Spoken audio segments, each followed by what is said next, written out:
Their awful crimes made the front page, a list of particularly horrific murders. In Belgium, Kim de Gelder, aged 20, savagely attacked a dozen babies in a nursery with a knife. This has affected me so deeply that I think it will be for the rest of my life. I will keep track of what that person is doing, no matter what. Danny Leprince was accused of 4 murders in 1994 and given a life sentence. He's someone who is just so sweet and considerate and has such extraordinary, genuine feelings. He's the perfect, handsome lover. Patrick Hannon was tried for a revenge attack in which he killed 2 and is on death row awaiting execution. People think it's us giving and giving to the inmate, but you have no idea how much they're giving back. I have grown up ever since. I have matured, so who am I to break down? But if they really killed him, I don't know what I'm gonna do. Franck Moore, double murderer, sentenced to death in Texas. Love has made him beautiful. I think he's very handsome. It's improved the way he looks. Behind these condemned men the world has locked away, there is often a woman in love. Be it fascination, compassion, or love at first sight, it's an unusual love story, to say the least.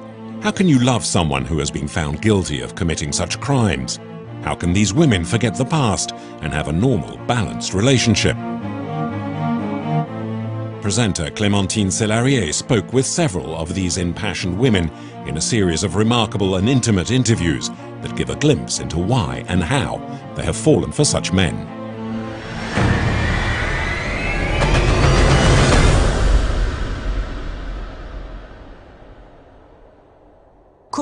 How can a man who has murdered, raped or tortured women attract you? How is it possible to sleep or live with someone like that without the fear of being killed at night? How can you be so sexually attracted? Personally, I'm both horrified and terrified at the thought because I've seen the bodies of the victims. I don't understand how you can't be afraid. How could you let yourself be touched by the same hands that have strangled, raped and tortured other women? 20-year-old Kim de Gelder murdered 3 people, including 2 babies, in a frenzied attack in a nursery. The crime shocked Belgium. And yet, Angelina from Sweden fell madly in love with the killer.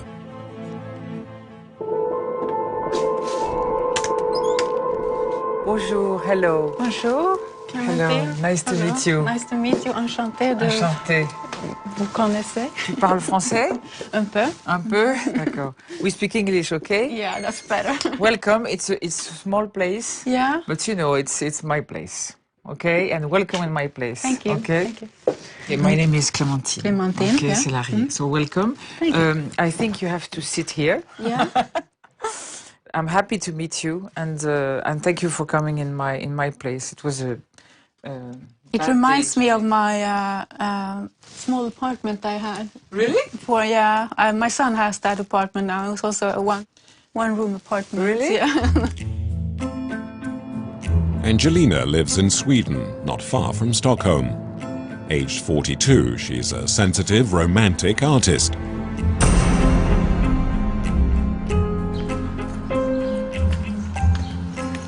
She paints and writes electronic music.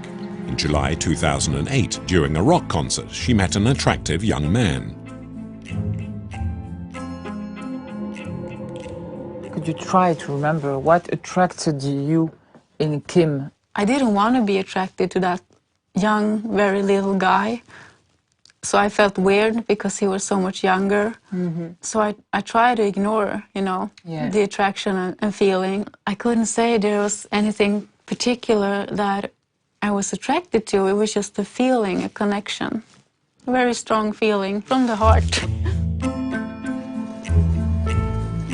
Hundreds of kilometers away in the small town of Termonde in Belgium, a long-haired young man called Kim is about to commit an atrocious act. Kim de Gelder arrives on his bike and stops at the nursery in Termonde, which is close to Ghent, which in turn is not far from Brussels. He parks his bike and enters through a back door, which is used by the parents when they drop off their kids at the nursery, which is called the Land of Fairy Tales.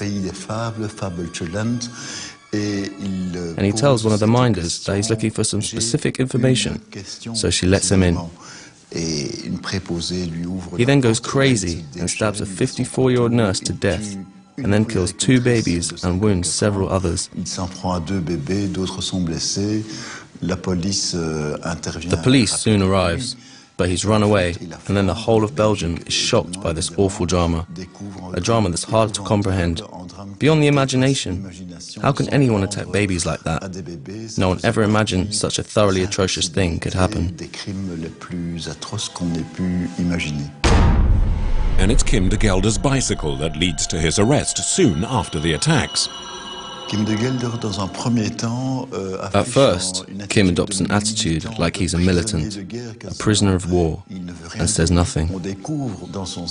Then, on a piece of paper in his possession, police discover the addresses of 2 other nurseries, which he had planned to attack, with the aim of killing as many as 75 victims. It was meant to be that day's bloody work.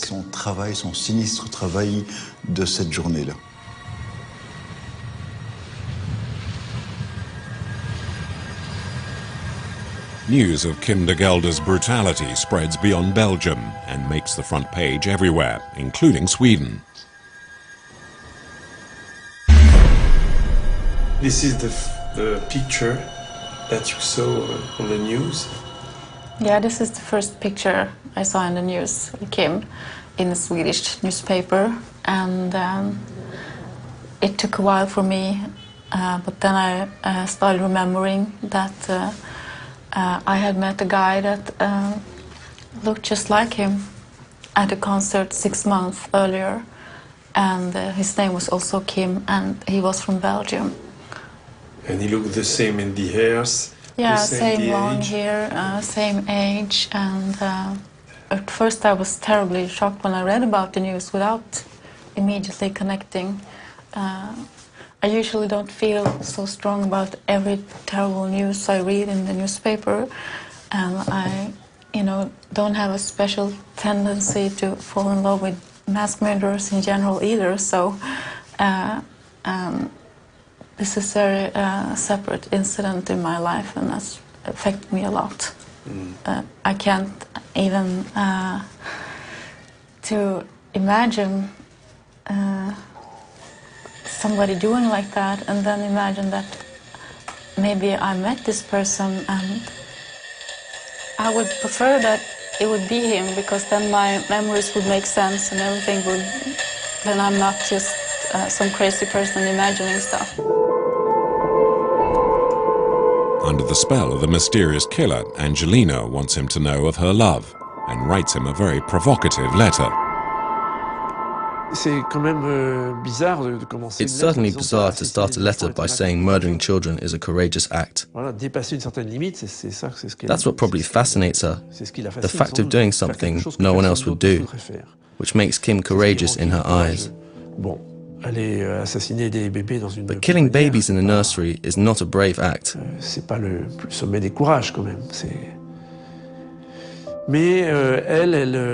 But she's fascinated by it, and she wants the boy, and the impression is that she's already in an intimate relationship with him.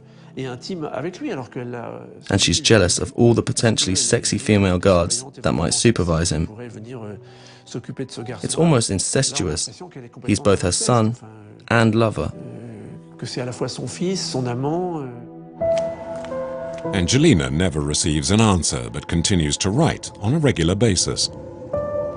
How many letters did you send to Kim de Gelder? It must have been around 100 letters.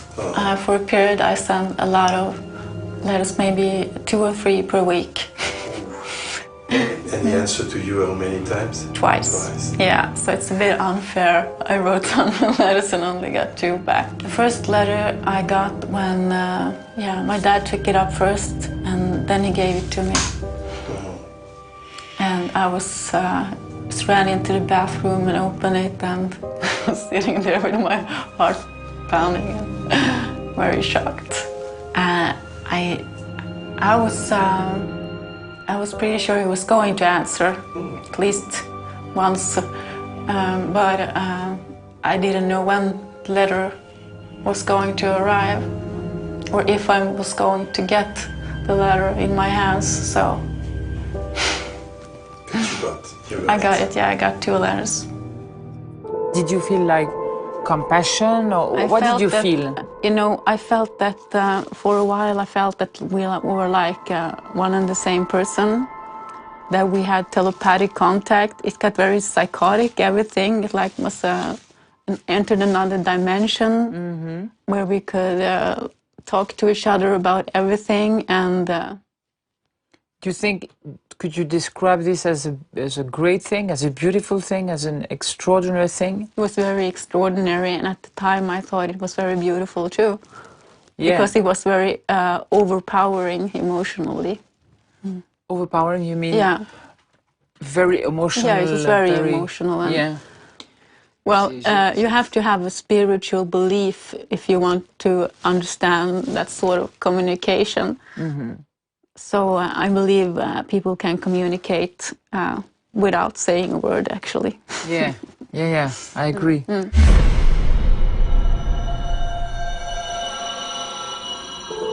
I was very angry that this has happened to me. Like, why? Yes. He said, because it has ruined my life, you know. I can't get a normal job because I have been pointing out as a crazy person in every newspaper, etc., etc. So people say that you're crazy? Yeah. Oh, okay. Why? Because I was writing love letters to a mass murderer. Okay. So you mean that loving someone who is a criminal makes you a criminal, right? According to the Swedish people, yes. You think it's just Swedish people that think that way, or do you think? No, I think I'm the most hated woman in Belgium too.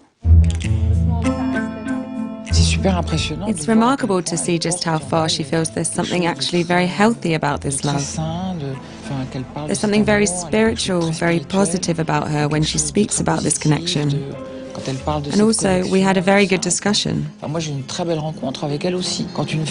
When a woman is in love, even with a monster, one can understand the love. I do, and I understand that she loves him. Beatrice is in love with Danny Leprince. Leprince is serving a life sentence for 4 murders. Bonjour. Hello. Beatrice. Bonjour, merci. This is my house. No, I'm joking. But would you like a drink? No. A coffee or something? No. My name's Clementine.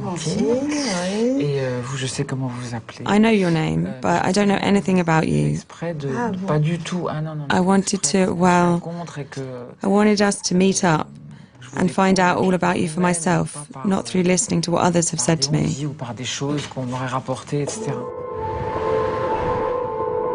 Beatrice lives in Marmande, a small town in southwest France, a quiet town like many others.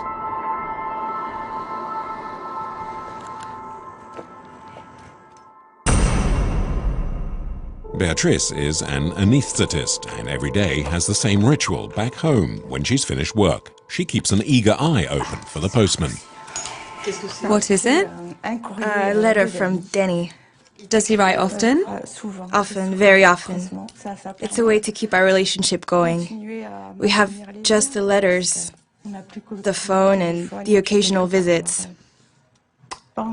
There's a loving dedication. That's nice. And as he says, an innocent man sacrificed, which he always insists he is. The man Beatrice calls Danny is Danny Leprince. They were married in 2008. The media called him the, quote, butcher of Sarthe. He stood trial in 1994 for the murder of his brother, his sister-in-law, and his 2 nieces, all of them stabbed to death. It caused a real stir because I think it's just an awful massacre. And they found on that Monday morning, the 5th of September 1994, they found a body with the face that's almost been ripped right off. Christian Leprince, his wife, who was murdered in the kitchen, the bodies of their two small daughters with some of their fingers cut off, their blood everywhere. And one investigator who said he had to roll up his trousers, there was so much blood. And we don't know what happened. It's a rural drama. The police need to solve this very quickly, get to the truth. There's a lot of pressure on them, and the massacre was truly horrendous. 2 days after the murders, the police arrest Danny Leprince and his wife Martine. By the end of the day, Martine claims she saw Danny kill his brother with a meat cleaver in front of their house. The love affair between Beatrice and Danny is the result of a remarkable twist of fate. Beatrice was watching a documentary on television about the Leprince murders. When she saw Danny on TV, it was to change her life. In 1997, 3 years after the murders, the trial gets underway in Le Mans. The courtroom is tense, and Leprince, standing alone in the dock, appears aloof, emotionless.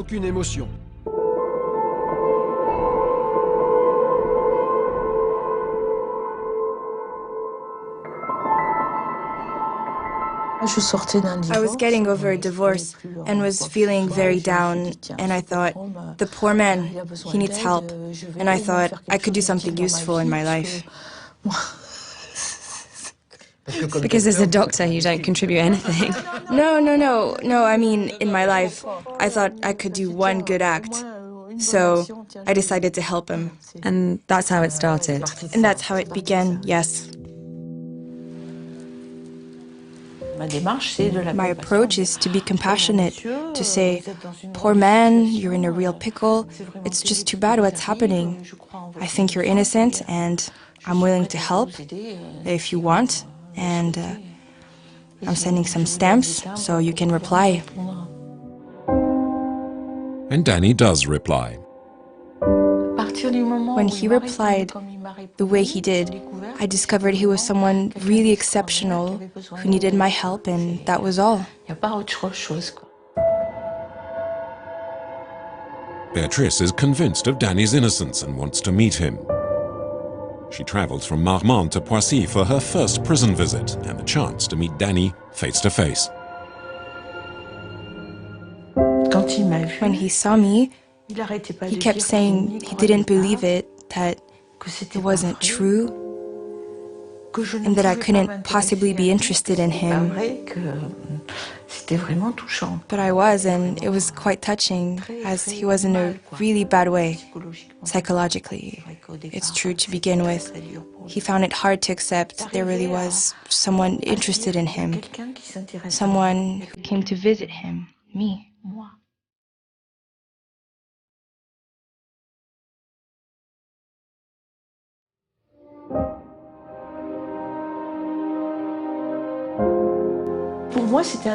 To me, it was a commitment from when I first went to see him, and in fact, that's what I told him. What do you think? I'm here in front of you.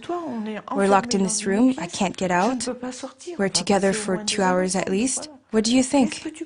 I'm not going to leave. I'm here. Then it got even more serious, and we got married 3 months later. Encouraged by his wife's love, Danny finally demands a retrial to prove his innocence once and for all. While the courts were considering his appeal, the review committee said there were grounds to have Danny Leprince's sentence quashed.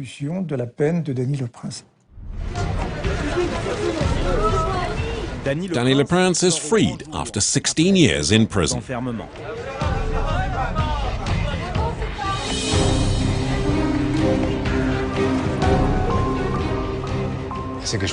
It's actually quite admirable how she grabbed the case and studied it from beginning to end, and even resumed her criminology studies to better understand what was at stake, to see what errors might have been made, and fought like a lioness for his cause. And I think she's the person who now knows the case the best.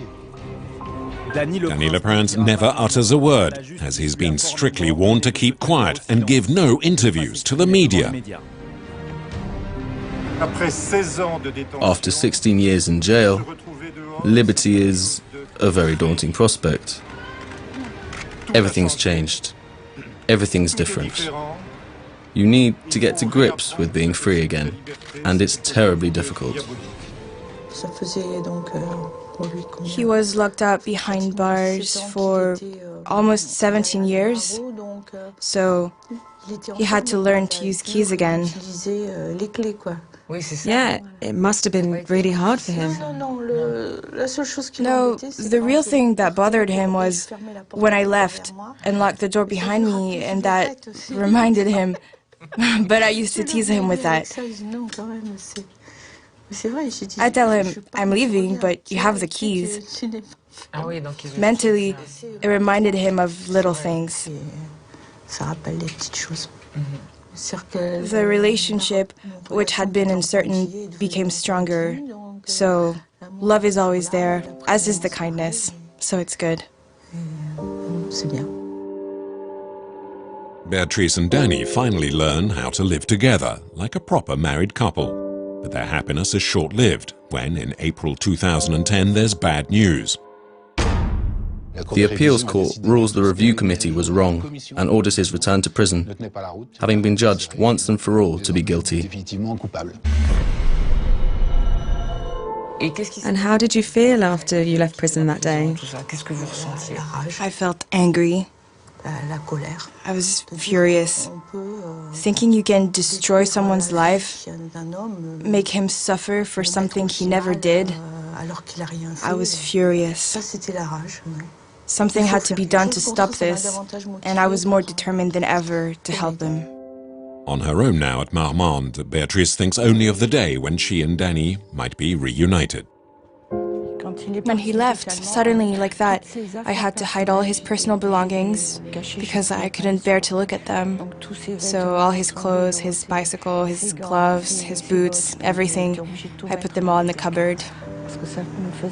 I missed him even more than ever. After numerous twists and turns, Danny, supported by Beatrice, asks for conditional freedom. And in a dramatic development, 18 months after being sent to prison a second time, his appeal is finally accepted, and Danny, wearing an electronic tag, will be reunited with Beatrice. Today's the date he's released, so I hope the time will be, well, that someone will tell me what time, even if it's at the last moment. Because the trouble of transferring prisoners is that the families are only informed after the transfer has taken place. He can't call me, and I'm not sure he will get permission to do so. The 18 months were really hard. It was tough going all the way to the Paris region, to Fresnes, where he was, for prison visits that sometimes were really short. It was awful for us. Well, it's almost all over, so that's fantastic.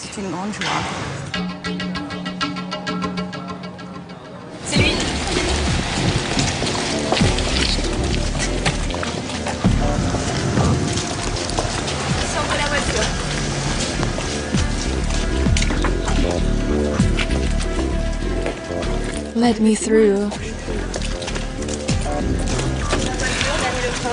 Bon. Sa liberté, une liberté conditionnelle. I'm here. Don't worry, I'm right here. Mrs. Leprince, this must be an emotional moment.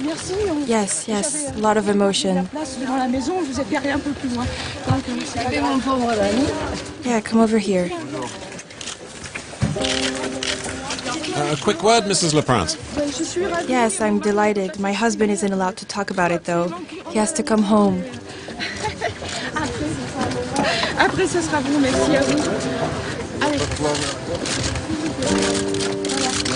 Is this a new start, Mrs. Leprince? La justice a considéré. Alors, how does it feel? Oh, it's wonderful. But I can't talk anymore, so please, that's it. Bye. Sorry.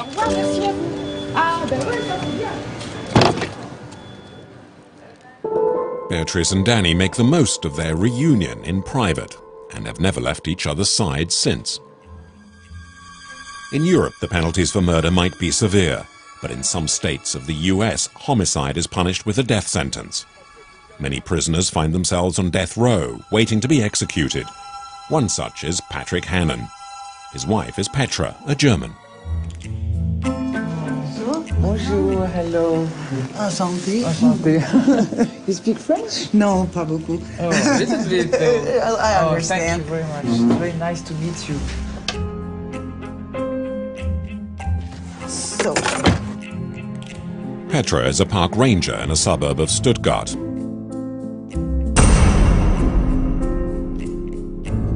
She lives in a small house in the woods. After her morning rounds, she knows a love letter will be waiting for her in her mailbox. She gets one every day. Love.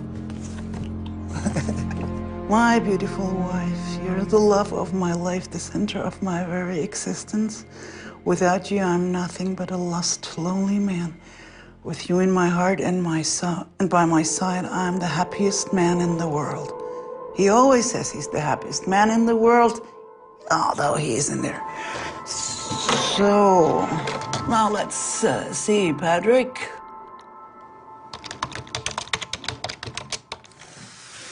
Tuck, there he was.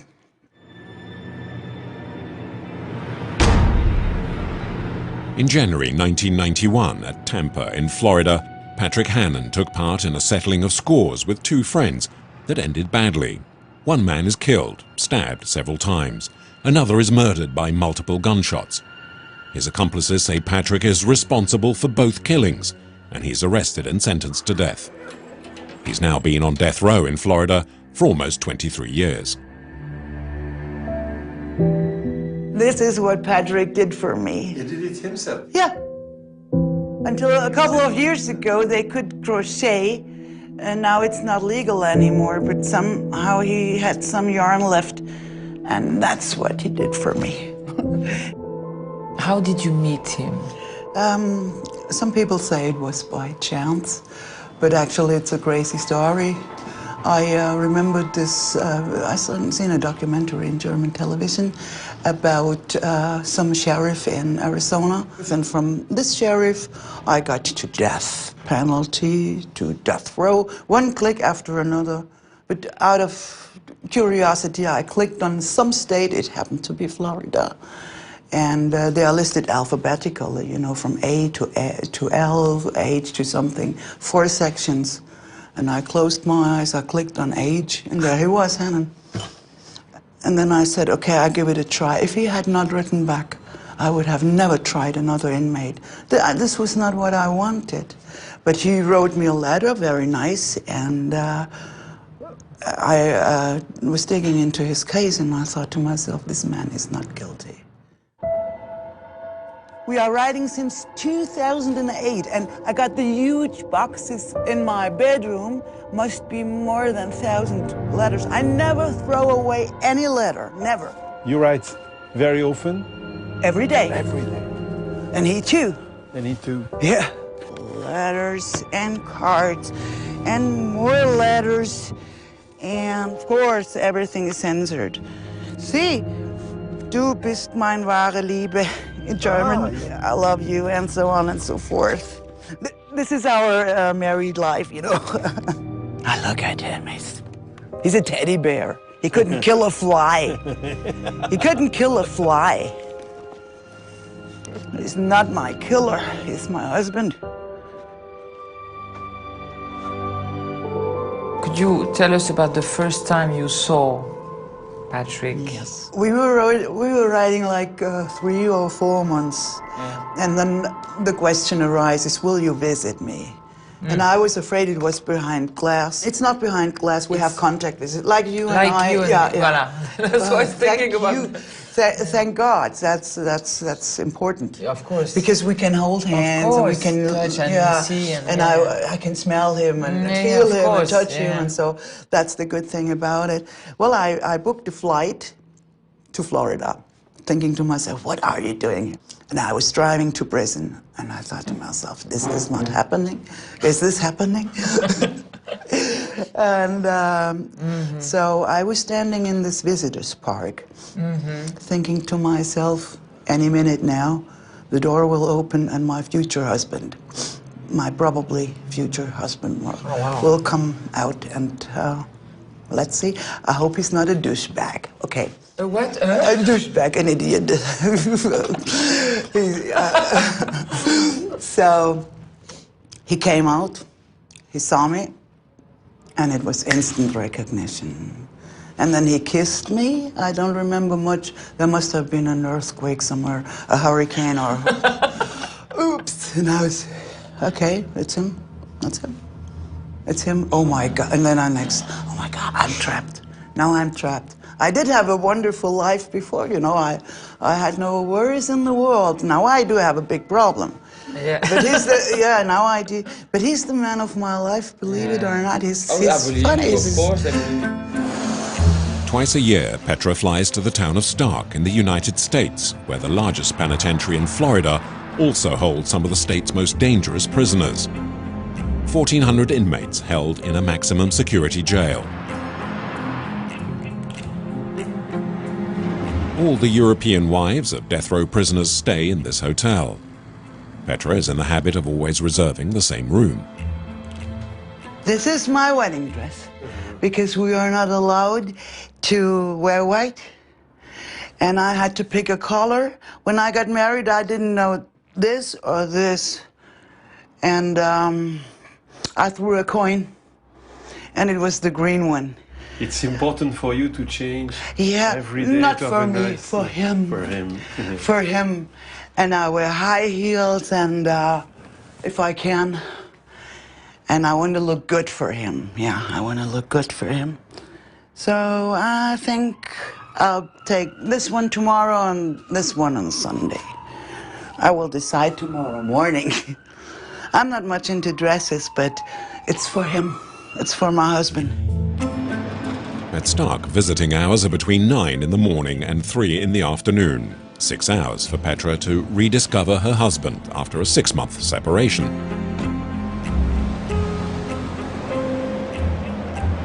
This entire place only exists because of the prisons. It's a prison industry.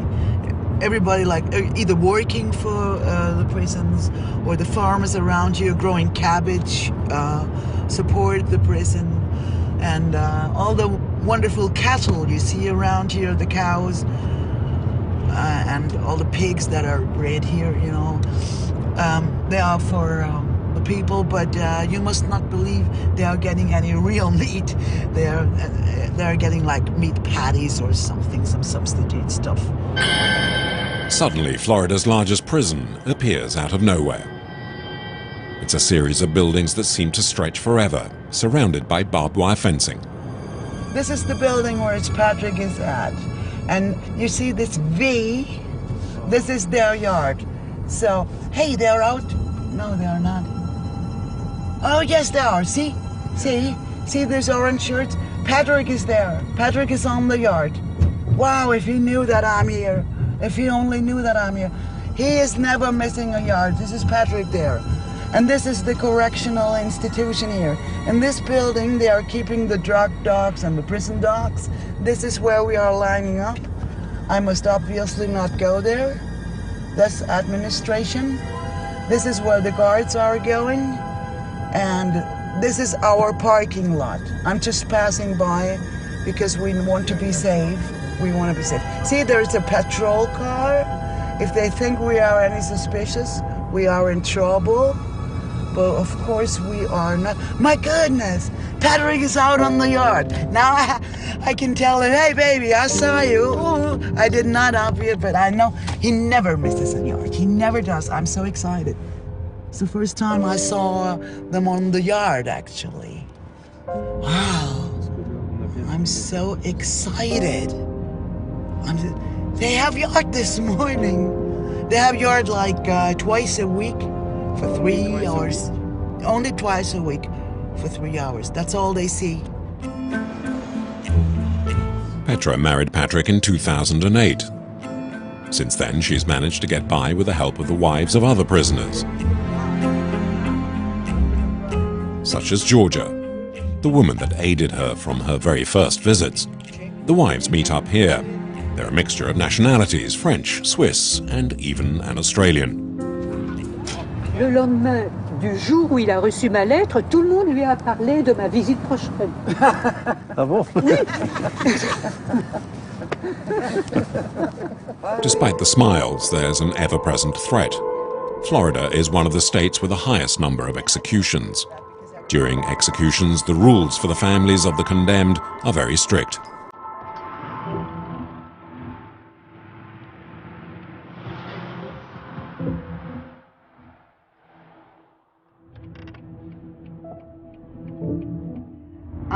In some states, relatives or wives, family may watch the execution.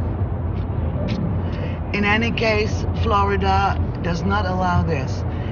If there is an execution of my husband, for instance, I'm not even supposed to be around.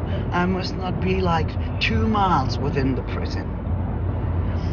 That's Florida life, a bit different. I haven't gone any further. I don't know if I could claim his body. I don't even want to think about it. Yeah, this is the way to, excuse me, prison. Hell, I wouldn't know what to do. How do you live? I mean, since you've been married and since you love that man. I lost a lot of friends and I lost half of my family. My brother is absolutely against it. My son is against it. My sister is supporting. My parents are deceased already, but I guess they must be rolling in their graves. You got to be strong. So you're looking nowadays, yes, I'm urgently looking for a lawyer. Yeah, because he lost all his appeals now. And we must find a lawyer before it's too late. And what is the time? I mean, It depends on the governor. Okay. The governor focuses on cop killers, sexual predators, child killers. So he's not any of them. And so now for you, it's urgent to find someone, a lawyer who's going to help you. Legal help, legal help. Legal help, please, please, God. After this last prison visit, Petra is visibly upset. Oh, God. And each time after the last visit, when I drive back to Stark, mixed feelings, big time, mixed feelings, big time. I'm happy that I saw him.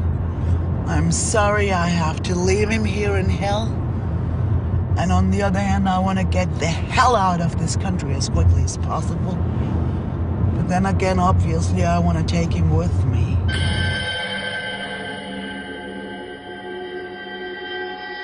The visit proved too much for Petra.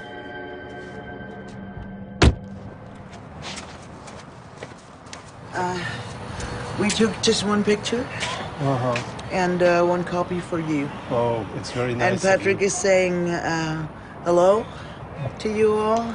People think it's us giving and giving to the inmate, but you have no idea how much they're giving back. I have grown up ever since. I have matured. And actually, I'm aging now. Get gray hair over the stuff, you know.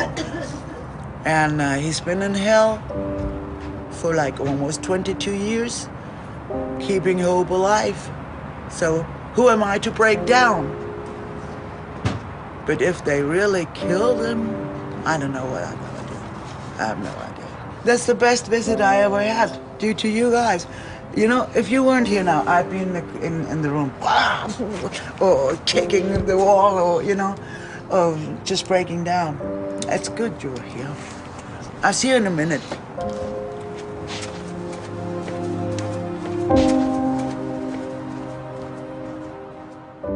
What's changed in his life?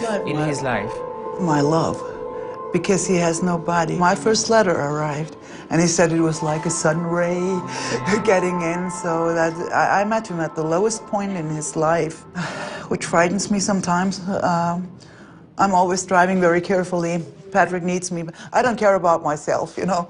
If a plane crashes or a car crash, I don't care about myself. He needs me, he needs me, he needs me. So this is, yeah. We are a perfect team. We're a good team. We're a fun team, actually. Wow. He's a nice guy. You would like him. I think it's horrible. It's just horrible to see someone who is that lonely and who can't get through because she has no money.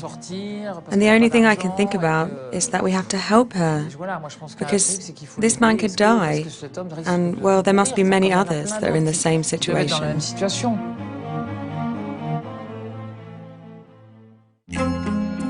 Clémentine is going to meet Danielle. Danielle is Belgian and married to Franck Moore, who has been sentenced to death. Hi, I'm here to meet a woman who I think is waiting for me in the basement. Thank you.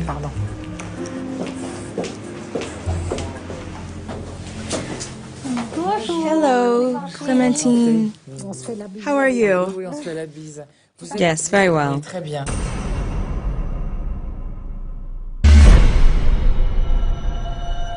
Franck was a leader in the Crips, one of the most feared street gangs in the United States.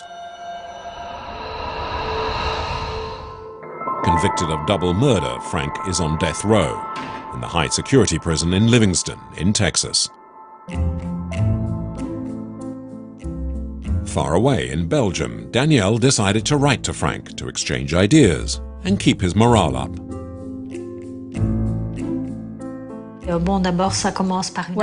at the beginning it was just a friendship, but then we eventually started to get to know each other better and things developed. Franck sent me a letter declaring his love for me, saying, "I think of you more than just a pen friend. But if you don't have the same feelings for me, I'll respect you just the same, and you'll always have a special place in my heart. But I won't be able to keep writing, as that would be too painful." I replied that, yes, I did also feel something for him, but that I'd never dared express myself in case I scared him off. And so that 29th September was the day we first met. He arrived, handcuffed, in the cage, then knelt down to have his cuffs taken off, and we spoke through the phone, and I said, "Hello, my love. How are you doing today?"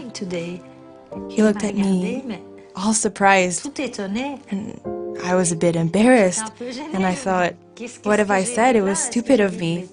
And then I asked him, "Didn't you receive my letter?" And he said, "No, we've had no mail for nearly 3 weeks." So I knew why, and I explained I had received his letter, and that broke the ice. Despite the distance between the two countries, the thick glass that separates them, and the constant threat of execution, Danielle falls in love with Franck. You must have had a tremendous will to have carried on, to continue in the face of...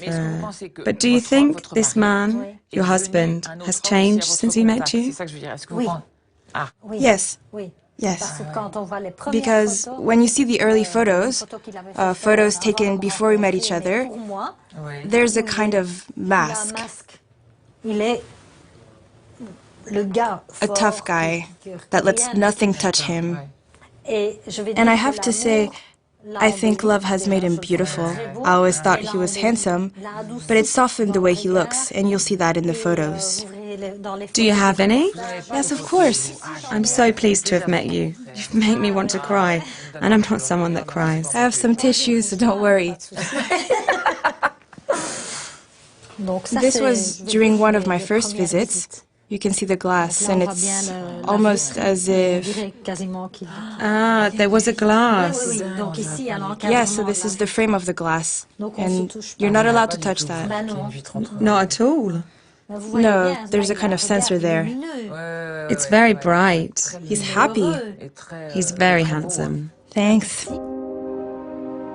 The relationship between Danielle and Franck is very strong, even though it remains platonic. I never touched my husband, even on our wedding day. But in your soul you did. Yes, in my soul. Yeah, that's what I mean. In my soul, yes. That's incredible. It was straight from the heart. We made love on paper, I suppose. What does that mean on paper? Well, we'd write what our needs were. I would have never felt comfortable asking, but since you've mentioned it, you'd write about your desires and wishes on paper? Yes, and you have to realize that this will be read by someone else. And that you're basically exposing yourself in front of people you don't know, and who will read my letters and about my desires, dreams, and what I dreamed my husband can touch me, stroke my breasts, and so on. Yeah, so you wrote everything down? Yes, without going into detail, we both did. There must be some women who must find it hard to begin with, but they must read about it at least, so just do it. So you just have to let yourself go completely? Yes. Forgetting what others will see? Yes, yes. I find it incredible, remarkable, magnificent. Madly in love with each other, the couple marry in 2006, tempting fate one last time.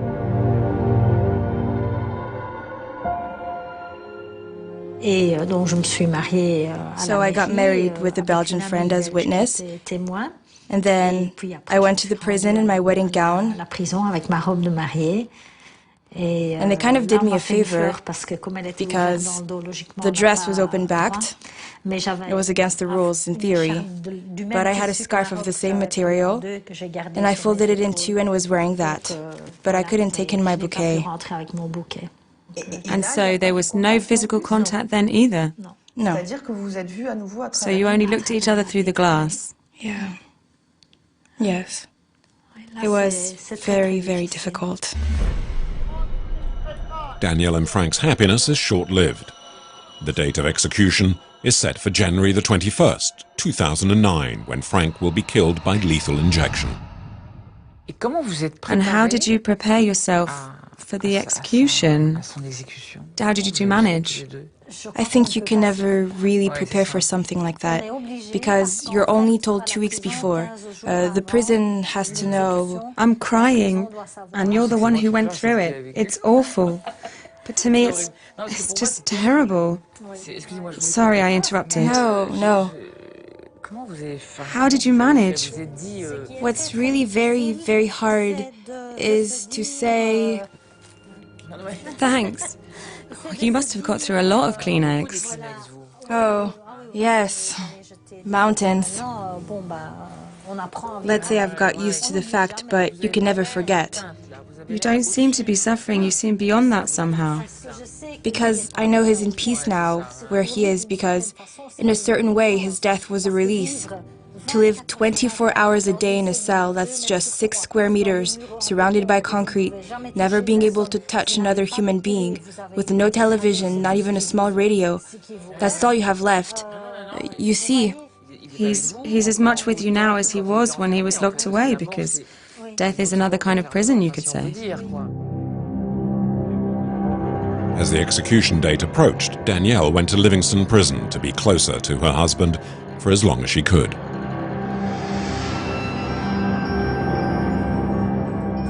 I wanted to ask you what your last words to each other were. When did you see each other before the execution? I'm sorry to ask. No, it's fine. We saw each other at midday on the day of the execution. And what time was the execution? At 6 in the evening, And at that point, the execution doesn't take place on death row in Livingston, but at Huntsville. That is about a 45-minute drive away. So the prisoner finishes his visit at noon, and the whole prison is on lockdown to avoid any uprising while he's taken out. Then he's driven to Huntsville, where there's a prison with an execution chamber inside, which is known as the Walls Unit.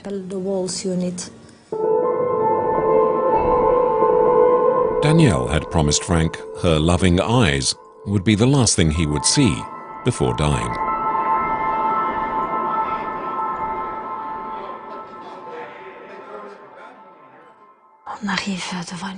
You arrive at a door and they open it, and there's the room for those who are with the prisoner until the very last moment. There's a huge window. The whole wall in front of you is glass with thick green bars like this on the other side. And there, the condemned man is already laid out on a stretcher facing the window. And he already has all the needles in his arms. Then they ask if he has any last words he'd like to say into a microphone that's hanging from the ceiling, and they can say whatever it is they want to say, and then they tell the director, "I'm ready now," and the injections begin. There are 3 of them, and they do it from the next room, and the whole thing takes maybe about 10 minutes. So you saw him go? Yes.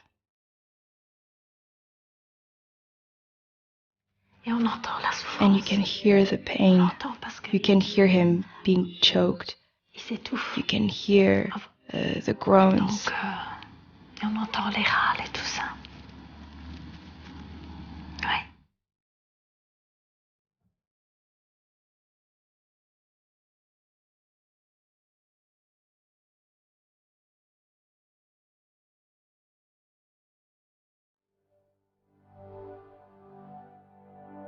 There was a lot of love, and he said it was a release, but it hurt me so much to know I would be left behind, that I wouldn't be there to support him.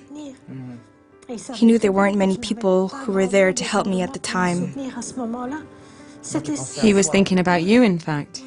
Yes, he said that he would be free because he had enough of living like that, but that he had hoped so much that I would be happy with him and that we'd be able to experience something, and that was really hard. But he said he wanted me to get on with my life and that he would be with me. He'd be there for me in spirit, of course. And he told you to live your life? He said I had to keep living, carry on with my life, and try and be happy.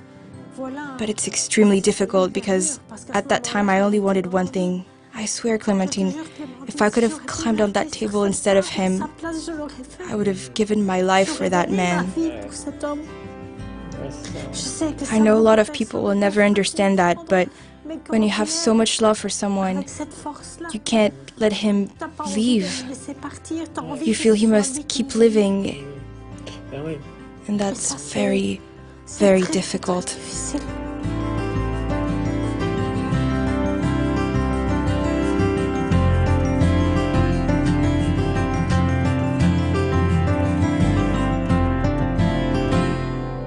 Merci. Thank you.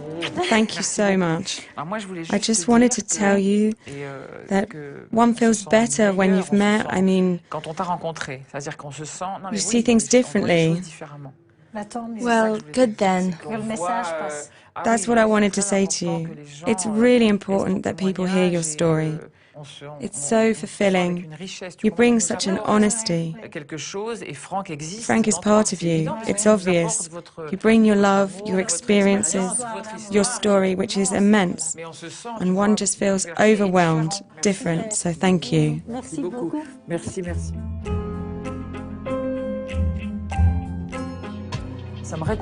In meeting these men and women, who gives so much love to those who have so much need of it, has really reignited my faith in humanity. The women who love them, those who fall in love with them and help them become better people, and really help rehabilitate them. These people are like, how can I say, like angels, like saviors. I hope this film will open people's eyes, and that even more women will feel like writing to such and such a person, to such and such a man or such a guy. And if they fall in love, even better. I mean, it will only bring happiness, and it's wonderful to have made this film about it, about the love they give in prison. It's like a salvation, a magic wand for those who are behind bars.